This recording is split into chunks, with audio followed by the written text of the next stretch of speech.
Hello, everyone. Welcome to the Matchbook Horse Racing Podcast. Group 1 weekend we're going to be previewing for you. And we are going live on Thursday afternoon so we can get in Friday. We're not doing all of ITV Friday and Saturday because that'd be just too many races, even for our brains. But we are going to do 4 from Friday and then the 6 races on Saturday. So it's Haydock and Newmarket in the main, including the Cambridgeshire.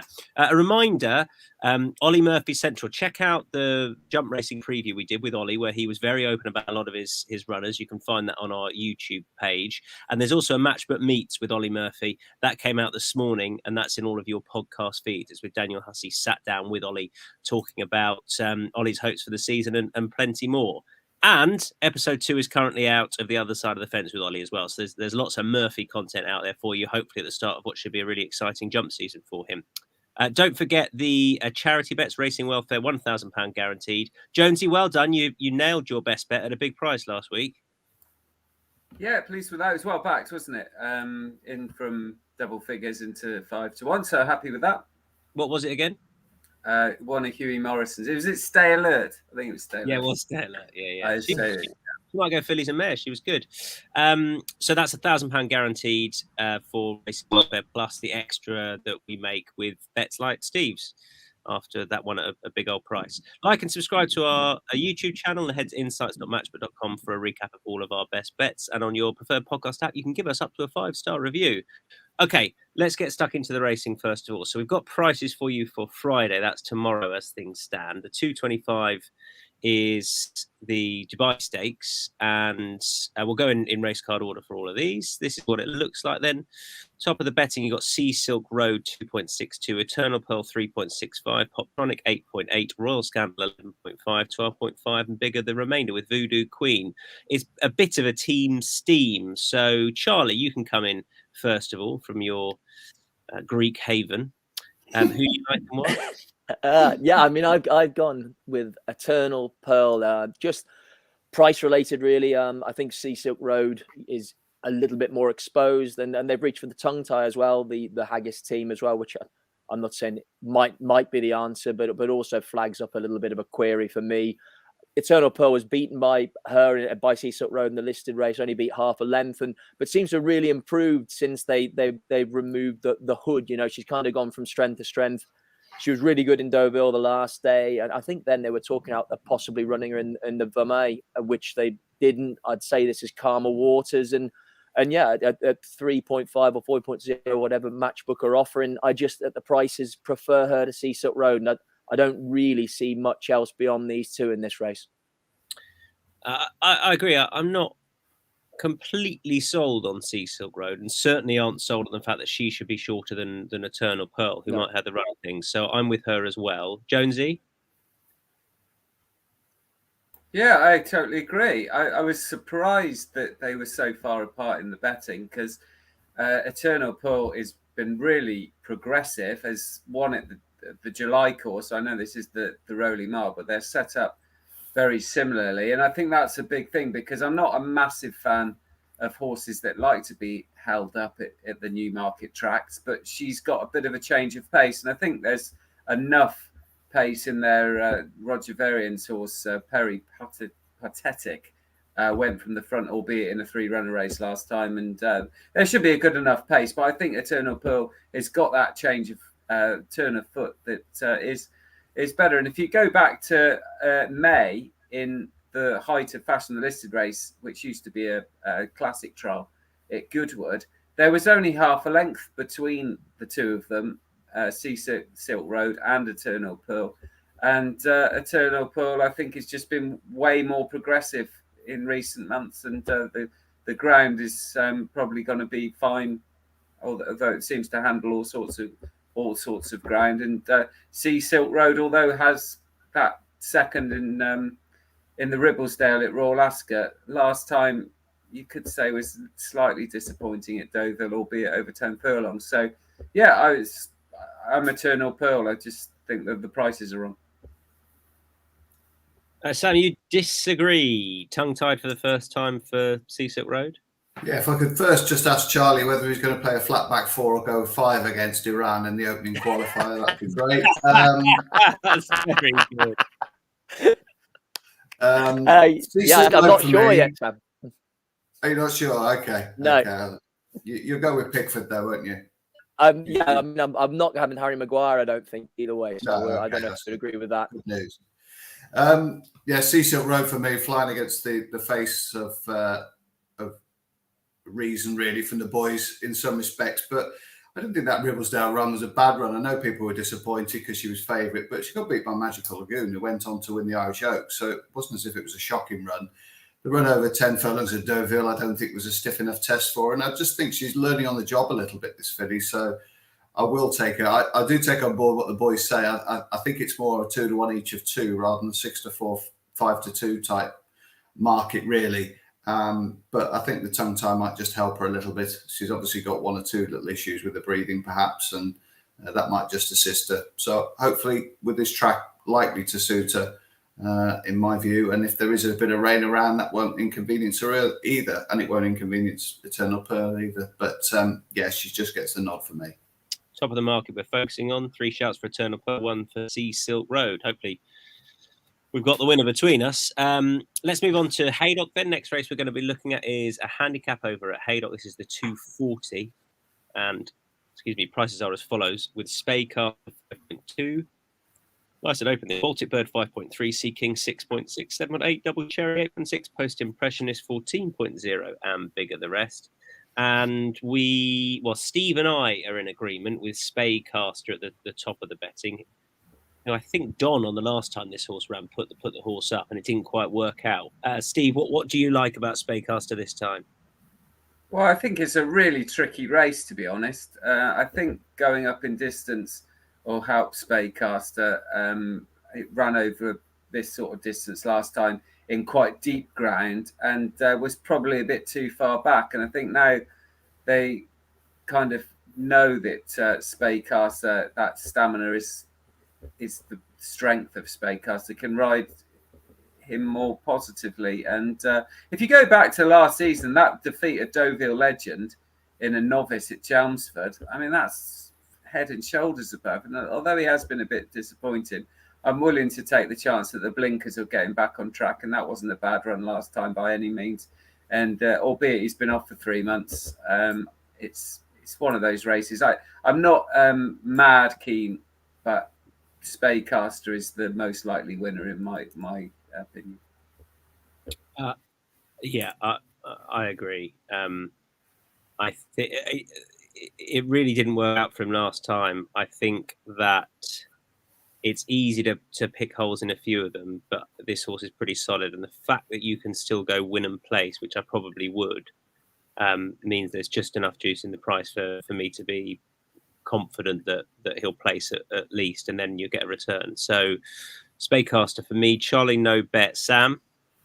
Yeah, really tricky race. A lot of the top stables have used this race before now and had a fair bit of success. I think Sir Mark Prescott won it with Palisade. So obviously he's got Sea King, who was a little bit underwhelming at Newcastle last time. So I've reluctantly overlooked him. I've gone with Baltic Bird, who I think got jarred up in the Queen's Vase quite badly, and we haven't seen him for 100 days subsequently. But he was really impressive at Yarmouth in a fast time on his third start, beating Naval College very comfortably.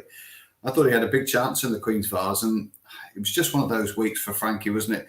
This lad was a bit keen as well, and obviously a bit pottery on the fast ground, and just didn't show what I thought he was capable of. But I wouldn't condemn him off the back of that one poor run. He's obviously been given plenty of time just to regather himself and come right again. And this looks a nice opportunity for him. As I say, the Prescott team have won this 3 times. Rafe Beckett's already won it as well with Prince Alex a couple of years ago.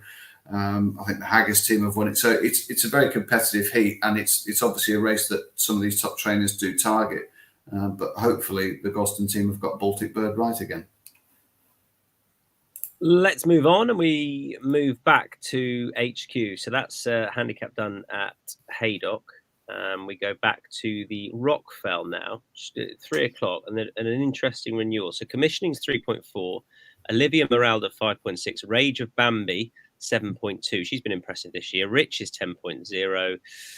Sydney Arms Chelsea 11.5, Dance in the Grass 12.5, 13.0, and figure the rest. I'll kick off if you don't mind, just because Dance in the Grass is my best bet of the day, win and place, purely because she has definitely got bundles of talent, and I don't mind backing horses from this yard to bounce back off the back of a bit of a shocker. And it was a shocker last time at Donny. It has to have been the ground, doesn't it? It has to have been, because she is better than that. Now, I know it's a risk, but at the prices, when you're getting solid double figures, win and place, I think there's every chance she's the most talented in the race. I know her first 2 wins came at Sandown. She's back in trip. I take that as an advantage. For all she's a Cracksman filly, and she's going to get a lot further in time. It might be that she's a bit weak and up against some better horses. She's just not good enough. But on a sounder surface, I'm definitely willing to chance it. I just thought the wheels were spinning a bit last time, and she was almost beaten too far. So win and place, I think, for her is because if she's on a going day, she's going to be there or thereabouts. So I'm willing to play her win and place best bet of the day. What do you want to add to that, Charlie? Not a lot, really. Like you say, just completely price related. I mean, it seems madness. She was sent off 5-4 favourite at Donny, I mean, and she's 16.0 here. And I mean, like the Fairy Cross form is rock solid from Sandown on quick ground. So, I mean, look, they're saying good ground for Newmarket tomorrow. I mean, I don't know what the weather's like with you guys. I mean, it's 25, 26 degrees here, bright blue skies, and, quick ground is all we're going to get out here in the Greek islands.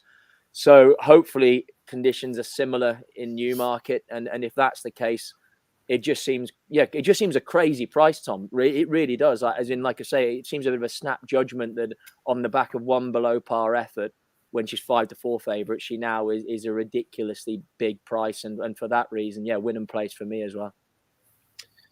Okay, 2 shouts for Dance in the Grass, 2 shouts for Olivia Meralda. Steve, come in first. Yeah, I just can't believe the betting in this race. What commissioning's done to deserve to be favourite, I've no idea. I know that she was impressive first time up, but coming into a race like this, that when you consider that the last 6 winners, the least they'd run is 4 times, and you've got to go back 9 years to a horse winning on the back of 1 run. I'm never a fan of 2-year-olds going into a group race on the back of 1 run, no matter how impressive it is. And she wears that hood again, so she likes to come from the rear. I can't have her at all. And I think Olivia Meralda has got by far the best form, and I think she's a really good bet. If you consider she was bumping into the likes of Zarinsk and Statuette before she ran at Royal Ascot, when she didn't run too bad, but she didn't have a great draw in the Queen Mary. And then she got off the mark at Newbury by 7 lengths. And although that wouldn't have been the deepest race, she then bumps into Mediate. So she's been knocking heads with some of the top fillies around, the 2-year-old fillies. And I thought she did really well last time to get within that sort of distance of Mediate. And I'd be surprised if there was a horse of Mediate's ability in this race. So Olivia Meralda, I think, it's my best bet of the day. So, and commissioning's my best lay if I don't want to give the game away totally. When we get to the Cheveley Park, Steve, are you going to call Mediate Meditate or stick with Mediate? Yeah, I'll give you that one. No, it's up to you. It's up to you. It's whether you want to look like a tit or not. Totally. I need to go and meditate. I need to go and meditate to get over Steve getting the names wrong. Yeah, I know. Yeah, maybe someone can mediate between Steve and us. You've been waiting to get me. I'll give you that one. Those bins are big enough, Steve. I can't believe you can't read the names. Sam, what do you want to add to Steve's superb case? Not a lot, really. Obviously, commissioning wore the hood first time. She was quite easy to back. Frankie Dettori was keen, I think, to keep her away from other horses as well. He exploited a little bit of a solo run over on the far side on the July course, and that seemed to suit her. I was really taken with the performance. I mean, she quickened up and lengthened really well. So you couldn't crap the performance. But like Steve says, she's drawn 1 today. or tomorrow, and she's going to be isolated a little bit in that stall position. Rob Hovland takes over from Frankie as well. I'm sure he's done plenty of work on her at home, but just at the prices, I'd rather have a battle-hardened filly. Now, she might be a little bit more exposed and maybe a touch more limited, Olivia Meralda, but I think, anything with form, with mediate, however you want to pronounce it, is good form. I mean, she's obviously tied up with Tahira, who's the best filly I've seen for quite some time, juvenile filly. So I think that's really strong form. She's uncomplicated. We saw that at Newbury the time before. And I just think, I think it's nice to have the experience on your side going to the Riley Mile. It's not an easy track to cope with. I think Olivia Meralda's been around the block a little bit. She's been to Navan and the Curragh and all these sort of places. So I think that's going to suit her. And I think she's a very fair win and place bet against commissioning. Okay. So we've got two different horses going up there. Let's move on to the next we're going to be doing at Haydock. No, it's the next at Newmarket, isn't it? It's the Joel, so over a mile here. Potapova is 3.85, Tempest 4.0, Mutasabek 5.2, Pogo 6.0, 8.4 Oscula, 10.5 El Drama, the Wizard of I 24.0. Split opinions here again. 2 for Tempest, 1 for Pogo, and Charlie, you're with a filly. Yep, I've gone with Potapova. I mean, I like a stouty improver. I thought she was really impressive at Sandown. I mean, and visually she looked great, and the form of that has worked out nicely. Misfits Herbert, and I think was in behind her, and 2 or 3 other winners. I didn't think it was the deepest of races. I mean, Mutasabek is a complete loser. I mean, but the blinkers might have a dramatic effect on him, and Pogo's been brilliant this year, but I thought his form had just petered off a bit, and you'd imagine with this filly, she's got the Group 3 win in black type now, and they're stepping up the Group 2. She's had a decent enough break since then. And like I said, I'd have thought that, the reason for persevering is to try to get even better black type for her. And I just didn't think this race was that deep. And maybe, Sir Michael Stout can eke a little bit more improvement out of her. That's Potapova. The Pogo shout, Sam, I was keen, and then I just sort of looked at the trip and I'm not convinced. Go on. Yeah, I know exactly what you're saying, and the fact that the potential for Tempest to take him on a little bit at the head of affairs. It's just not a race I'm particularly in love with. I think if Mutasabek's going to win anywhere, it might be with the blinkers on here.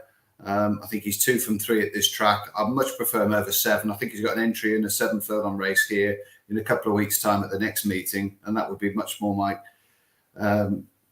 favour for him. I think he's 0 from 5 over the mile, and he's 4 from 5 over 7 furlongs. So they keep running him over a mile. There we are. But he's sort of well suited to the track, so I could see him bouncing back with the blinkers on. That might just help concentrate his mind a bit. It wasn't a race I loved particularly. Pogo, obviously ridden by Tom Marcan instead of Kieran Schumacher, who's out at the moment with the collarbone. That could have a little bit of an issue for his chance. But second to Kim Ross, and I thought the run at Newbury the time before was a good run. And he only got beat to a length in this race last year, overhauled late on. I thought if perhaps Tom migrated towards the standside rail, he could be a back to lay proposition more than anything else. I think that standside rail is an interesting point and something I'll mention coming into Saturday. Steve, my view was that Tempest was the most solid option for all it's not in any way a strong shout. No, I like Tempest, and although he's a 6-year-old, I think he's got an interesting profile because he missed the whole of last year, having left Roger Charlton. He was an Abdullah horse, and he's from a really good Juddmonte family, a brilliant family. And I think now he's just kicking on and turning into how good his pedigree suggested he might be. And he ran really well in the Royal Hunt Cup to finish 3rd. And since then, he's just done nothing but improve. And beating Modern News was good in a Group 3 at Salisbury and followed up at Deauville. Minimum of fuss kind of job. And I think he'll just sit sort of on the shoulder of Pogo, who's likely to lead. I get where Charlie's coming with Potapova because I was really impressed with her at Sandown, but she just hasn't been consistent, and there might have been reasons for that, and she might kick on now, and if that's the case, she might be too good. But I wanted to take her on with Tempest. Okay. Couple of shouts for Tempest. I'm following Steve in there. Lays on Friday. We've got a few here. Steve, yours first of all. Yeah, in that Rockfel Stakes commissioning, I think being drawn out in one isn't ideal. Going in with just one run behind her isn't ideal. So I'm going to take a chance and lay her to the first three places. All right, I'm going to take a chance on laying Siskani in the 4:45. Just a 6-day backup. I put him up last time. I thought he was best fresh. So disappointing. They go for some headgear, but he's vying for favouritism, and I think I'm happy to 7 in it. I think I'll lay him 2 places. Siskani, Charlie. I put up Sea Silk Road, but just very small, just because of the tongue strap, and I just thought that she was disappointing last time. She could bounce back up the 2 furlongs in trip, and also because Eternal Pearl is my best bet on Friday. So did it the other week with Trillium, and I'm doing the same thing again. So I hopefully it pays off another time round. All in there. So you've told us your best bet. Just confirm it for us. Your best bet on Friday, Charlie. Yeah, Eternal Pearl. Like I say, I just think she has more upside. I think she's going the right way since the hood's come off. She's not stopped winning, and I just think there's a little bit more progression in her than William Haggis's filly. Okay, and these are the £25 charity bets, £1,000 guaranteed for racing welfare. Sam, no lay for you. What's your best bet? Value Theory in the last race, taking on an Appleby and Buick hot pot in Stormy Ocean, who ran well at Wolverhampton last time. But Value Theory seems to be on a bit of a roll at the moment. You know, with these Johnson horses that they can back up quite quickly. He heads back to the track off the back of that Susie Shoes victory over Susie Shoes just 6 days ago. So hopefully stepping up in trip can be the key to him winning again. Steve? Olivia Meralda, for reasons before. I don't like the favourite, and I think Olivia Meralda should be favourite, really. I think she's got the best form, and she beat that horse whose name I can't, or second to that horse whose name I can't remember last time. So, yeah, she sets the standard, and that's good enough for me. All right, that's the best bets done. We'll come on to Saturday shortly. Just a reminder about the welcome offer, the sign-up offer. It is the £30 welcome offer. It's for new customers only. Reminder, 18 plus, be gamble aware. You place your first bet. If it loses, you get your stake back as a free bet up to £30. As I say each and every week, if you don't have an account, it's well worth doing because you're likely to be getting better odds anyway. And to be honest, opening and placing a bet on horse racing is the best way to support this podcast because that's how things are measured, right? And hopefully you're engaging with what we do and the tips we put up and having a go at them as well and seeing some profits. So 18, be gamble aware, account well worth doing, taking advantage of that sign-up offer. You've got to use the bonus code INSIGHTS30 for that. Okay. Day 2 at Newmarket. So we're going to start with the Juddmonte Royal. And any of those enter, I haven't got the price in front of me yet, but I will do. But I can say that Flying Honours is a warm order. Is anyone backing this horse? Sam, what are your thoughts? It's not really my bag to bet horses at such a short price, especially the potential of a little bit of a tactical affair, really. But I do think he's a class horse. And I think the 1.8, 1.9, if that was to surface about his chance, I think that's very fair. I was really taken with him at Salisbury. Obviously, he's beat a subsequent winner, which has managed to win by 6 lengths very comfortably, by 5.5 himself. I just don't think it's the greatest race. You know, I think Dubai Mile, I've got a little bit of respect for him. I wouldn't be surprised to see him run well and outrun his odds. I was quite taken with him at Kempton and the way that he lengthened that day. But I think Flying Honours is a really class horse in the making. He's by Sea the Stars. He's going to really improve for stretching out to this long mile at Newmarket, and heading out of the dip should suit him. Be disappointed with him if he doesn't run a massive race here, and he's obviously priced accordingly. 1.57. Steve, Charlie, give your thoughts. How I know I'm a bit in and out, so take it away, guys. You go, Charlie. Yeah, I mean, I think just like what Sam said, he looks a real class horse. The form of his run at Salisbury has worked out really well.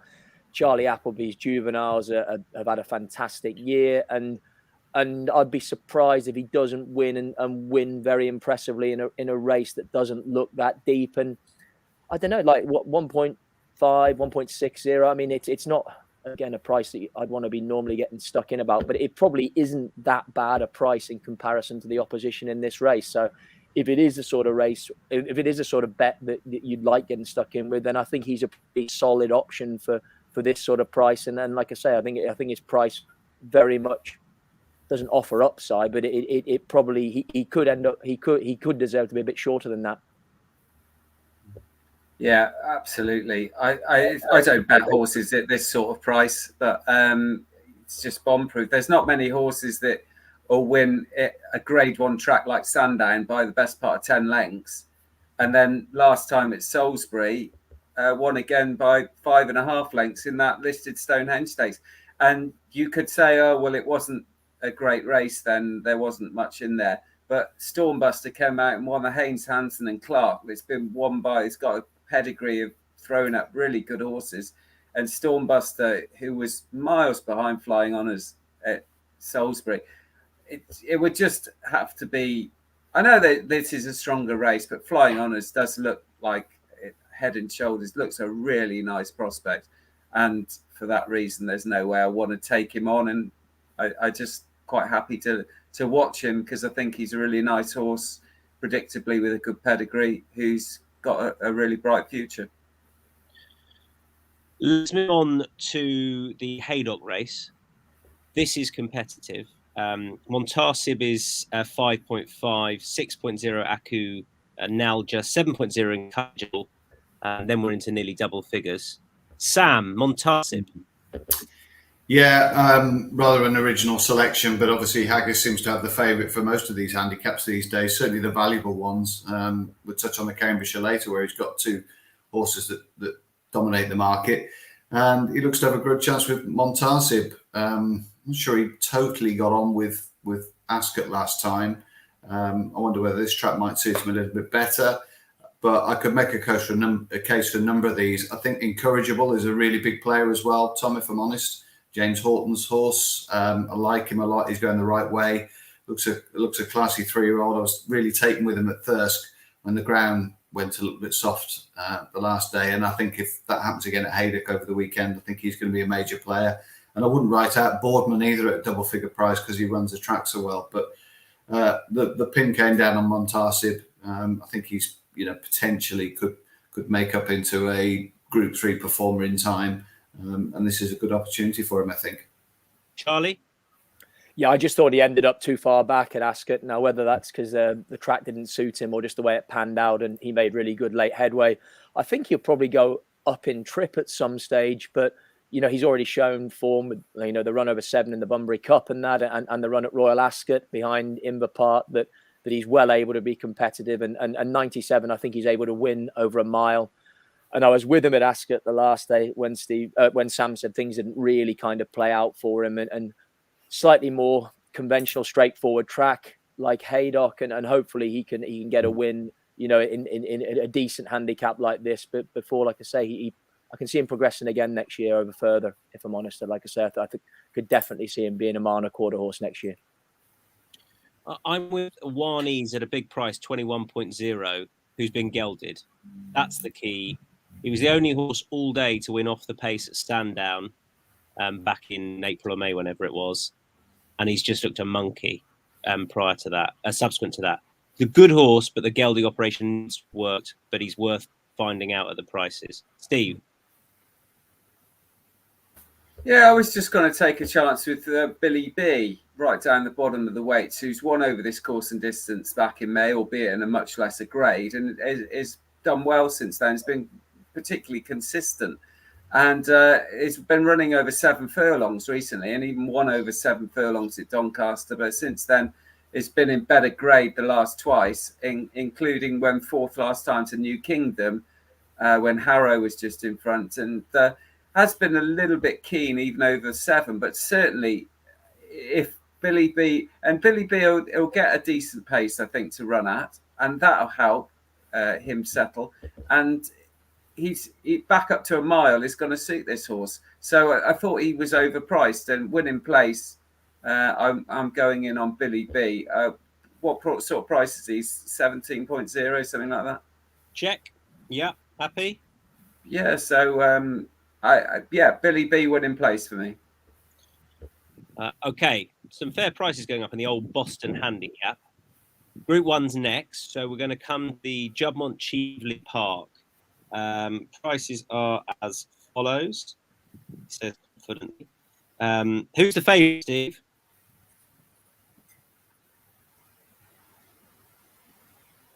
Sorry, I missed that. Who's the favourite? Trillium.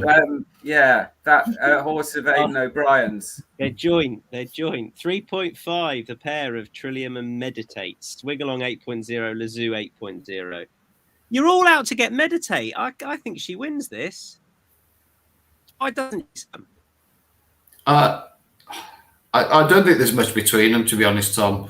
I've just gone with Trillium personally, just because I like the way that she travels through a race, and just the way that hopefully Pat Dobbs can deliver a late and just have one go at Meditate, who's arguably going to be ridden a little bit more aggressively. So, but I could make a case for Lazoo, who's fresher than most here. Swing Along, it's a really, really good heat. I like Juliet Sierra as a project as well. So it's a race I won't be betting in, but I just love the way that Trillium moved through that race at Doncaster, and she fetched out, a horse that was good enough to finish, second in a major sprint at York. And I thought that was a really good effort from her. And the Platinum Queen is obviously a class filly, virtually a Group 1 filly, and she managed to just nudge past her. So I think over 6, even if there's a little bit of cut in the ground, because Trillium coped with that well at Doncaster, providing she hasn't just been the edge taken off her with that run, I think she'll go very well here. Steve.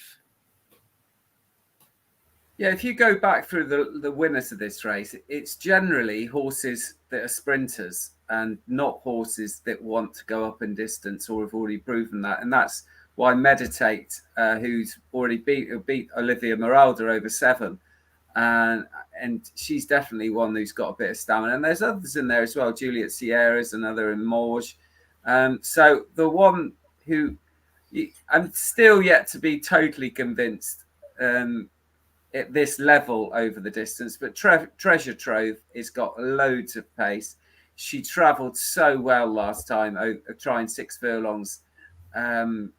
Again, she'd finished 5th behind Meditate earlier in the season over 6, but she's been doing most of her racing over 5. But I thought that was a really taking performance in a Group 3 at the Curragh, because the front. The 2 leaders were out in the middle of the track, and she came from off the pace and still picked them up on the stands rail, being off Ocean Quest, who's a promising filly of Jessie Harrington's. And I quite like that, and I think she might just have too much pace for the rest. And if that's the case, she's going to be way overpriced at what she is at about 12.0 or something. So I was, with Treasure Trove winning place. I think want to be handy and head to the stands rail, and that's what Ryan normally does. And I think that's what Meditate will do, and have too much speed for them. I'm hoping, as much as I love Trillium as a filly. Charlie. Yeah, again, I really like Trillium also, but yeah, I went with Swing Along. I mean, I just thought she was a big enough price at 7.5, 8.0. She won the Lowther. I think Sam and I were doing the matchbook watch along when she won, and granted that looked a race where maybe a lot of the main protagonists didn't stay, but she saw it out really well. I mean, the form of a penultimate win against Barefoot Angel has been franked. Carl Burke again has had a tremendous year with his juveniles, and yeah, it was just more at the prices. I just think that they're underestimating that win at York last time out. I mean, she finished behind Trillium earlier on the year, but like I say, on her last 2 starts, she seems to have made massive strides forward, and yeah, just at the price, I thought win and place. I'd just be very surprised if she's not going to be in the shake-up, Tom. 4 different shouts for the Cheveley Park.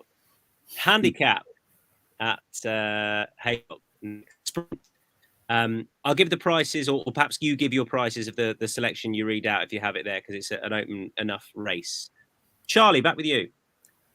Yeah, I came down with the Thin Blue Line, win and place. He ran a cracker last week in the Air Bronze Cup, and he did really well because he raced up the middle of the track, and and certainly was disadvantaged by that. But he was only beat a length behind Danzan. I think he's 13 or 14.0. It's a quick turnaround. He's won off 75 earlier on this year. He's off 78 today. There's plenty of pace around him with Night on Earth and Glory Fighter drawn near him, so he should get a good toe into the race. And yes, a sprinter that he's been knocking on the door over his last couple of starts. Ran really well at Sandown before that behind Mockatil.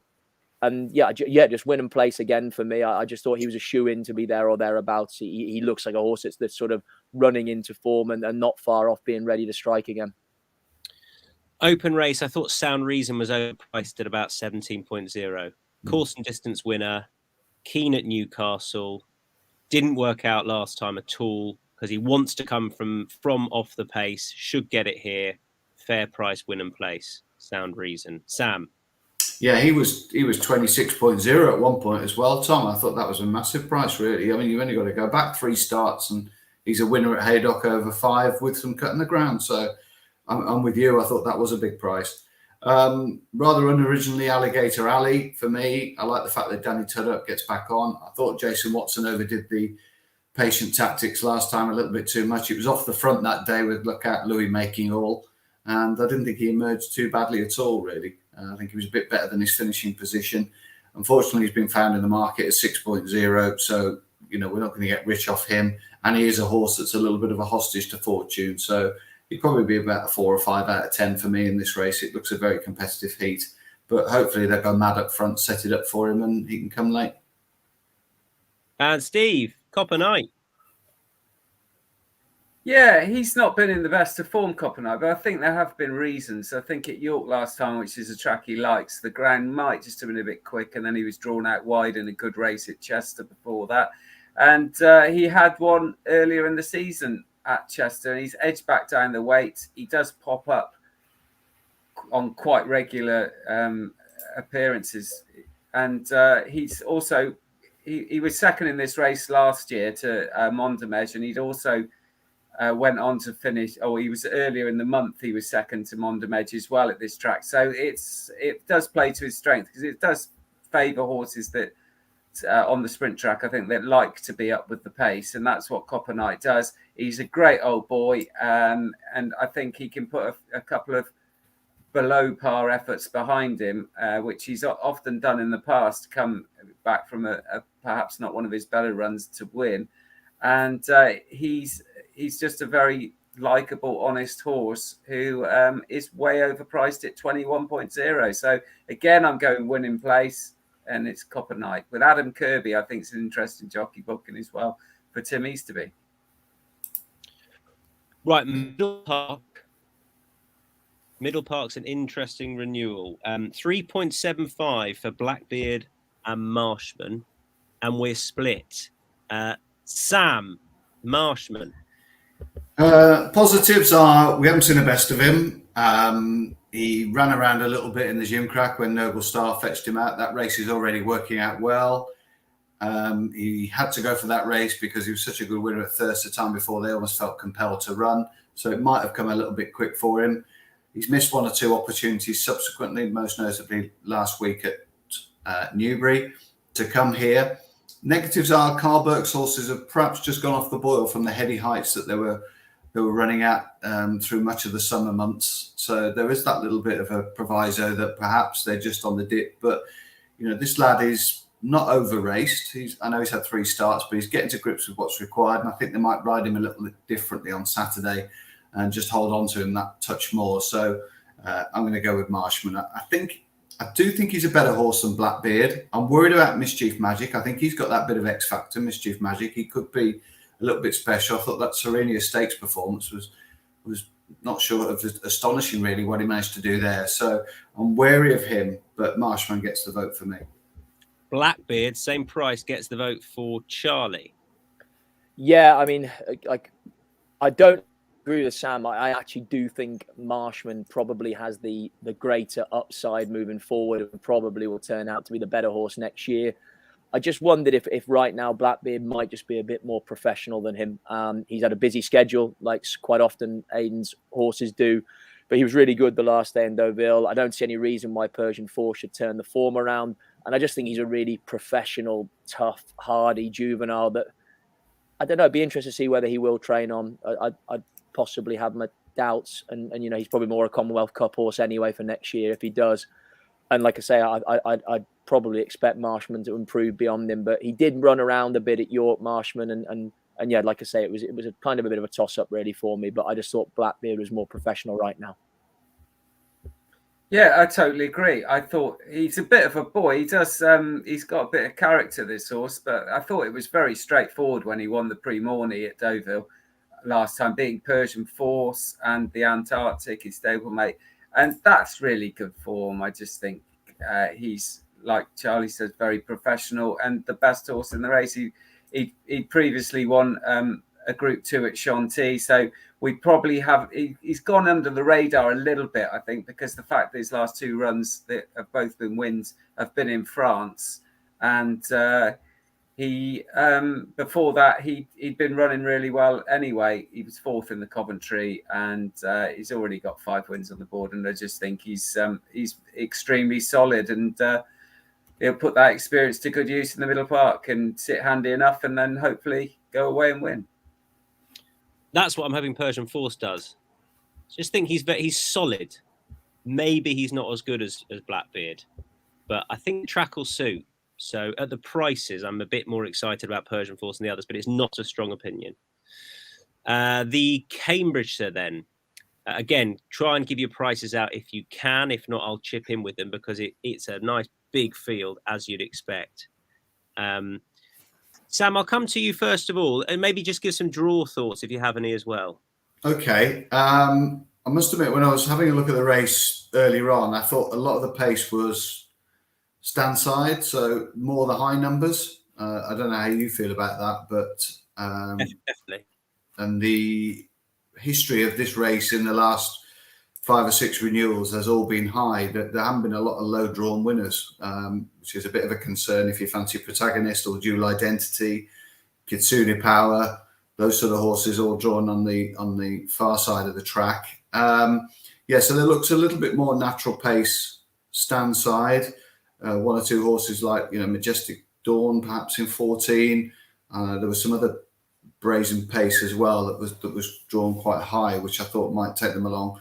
So I've gone with one of Saïd bin Saror's quartet in Brilliant Light. I was quite keen on First View as well, but I've just gone a little cooler on him as he's got drawn down the middle. But Brilliant Light is a horse that obviously comes out of the John Smith's, which is a race that's worked out exceptionally well this year, the AMMAT performance. A host of winners have come out of that race. So he ran really well. Didn't quite get the extended 10.5 furlongs, I didn't think, that day. Should have won at Goodwood over 10. Just couldn't get a clear passage in the closing stages for whatever reason. A very rare sort of trouble in running for Danny Tudhope, who's usually brilliant at navigating those narrow gaps and managing to get a run. And then just last time at Yarmouth, behind Marching Army, who admittedly has gone on and won at 22-1 at Newbury and won a very competitive handicap over the weekend. Just didn't think he was suited by what looked a very slowly run race and just a bit of a stop-start gallop. So I think this gallop will suit him ideally. A strongly run 9, Dougie Costello riding for Saïd bin Saror. You'd obviously like to see Danny Tudhope, but he hasn't been booked and he would struggle to do 8:13 anyway. So he would be my number 1 pick. And then I'd have to stay with Protagonist over on the far side and have one from each side of the track, Tom, to be honest. I really liked his performance at Sandown. He's been a good purchase. Michael Buckley, obviously Constitution Hill's owner, has done really well with him since William Hagger's got hold of him. And I like the way that he knuckled down in a very, very strong time at Sandown last time. So one from either side of the track, please. Well, I'm going to play high and off the pace, hoping that the horse does a Bedouin story. That's it. 2 horses, big prices, Arcube and Majestic. Strong pace, they'll appreciate, up the stand side rail, big prices. That's really how I want to play it, with 2 horses of that kind of profile. Steve, one for you. Yeah, Perotto is mine. agree with the draw. I want to be stand side. The history of this race tells you want to be stand side. The most of the pace is middle to stand side. So that's where I want to be. And drawn in 20 is Perotto, who has been spending most of his time in recent, certainly since the middle of last season, in group races and listed races, and that they just don't pan out for him because they're small fields, and he's a horse that likes to come from off a good pace. And I think this is absolutely ideal for him. When you consider that last season he was taking on Baid and horses like that, Magellan, he was third to Magellan in a Group 3 at Salisbury when Sabuska was only about a quarter of a length in front of him. So he's been taking on proper horses. He is high in the weights because of that, but he has now edged right down. And I think this is perfect for him. I think 9 furlongs is perfect. The last time he was in a race like this, he won the Britannia at Royal Ascot last season. And it's all set up for Perotto. And I cannot believe Billy Lee, the Irish rider, is taking the ride. Marcus Dragoning's won this a few times. Bronze Angel, he won it twice with. And so he knows exactly what you need to win it with. And Perotto, for me, is just the ideal type for this sort of race. He's got a lot of class. He loves these big fields. And I just can't understand why he's 34.0. If there was another one in there, it would be another high-drawn one. Jimi Hendrix, on the fact that 3-year-olds have a really good record in the Cambridgeshire, and he's another one that showed that he handles these big fields, because he was third in this year's Britannia, and last time at Goodwood was drawn very wide. But I'm just really confident on Perotto, who's twice the price of Jimi Hendrix, so I'm sticking with him winning place. Okay, and Charlie, you are with Jimmy. I'm with you, yeah. Steve's plenty of the race. He ran Britannia, showed a cracking attitude to beat Positive Impact at Newmarket, July, and Market Glory. 3-year-olds, I think, have won 3 or 4 of these in the last 10 years, and a good record of running very well in the race, irrespective. I think the last 6 years, the race has been won by horses drawn higher than 20. He's in 28. Like you said already, there's plenty of speed in and around there. And a massive respect for Rafe Beckett as well. So, yeah, Jimi Hendrix for me at 16.0, winning place. Good stuff. That is the Cambridgeshire done. Charlie, I think it's only you with a lay, I think. Yeah, I put Meditate up because, yeah, I just think there's enough depth in that race. And you know... He's taking a piss, Steve.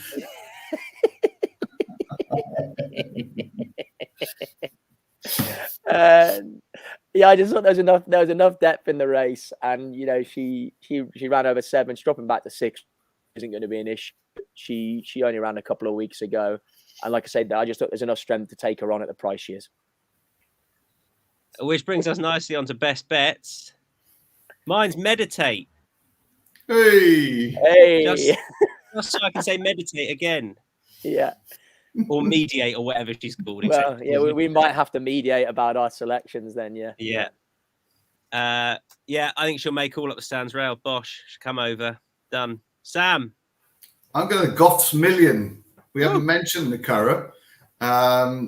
In the Curragh the last day, €611,000 to the winner.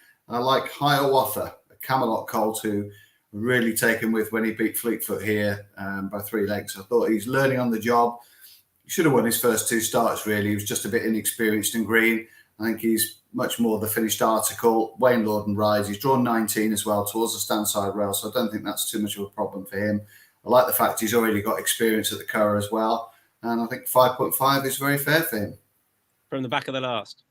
From the back of the last day, he was tremendous. Charlie? Montasib for me, for William Hag. For a more conventional track and a more straightforward ride, can see him, yes, good. Montasib for Charlie and Steve. Yeah, I should have gone for Perotto. I both bottled it, and I'm going to go Blackbeard, who I just think sets a very decent standard and is very solid. Okay, lovely. Do you know Blackbeard's named after, Steve? Your cousin. I assume it's the pirate. Really? Not some engineer. Not an engineer. Captain Pugwash.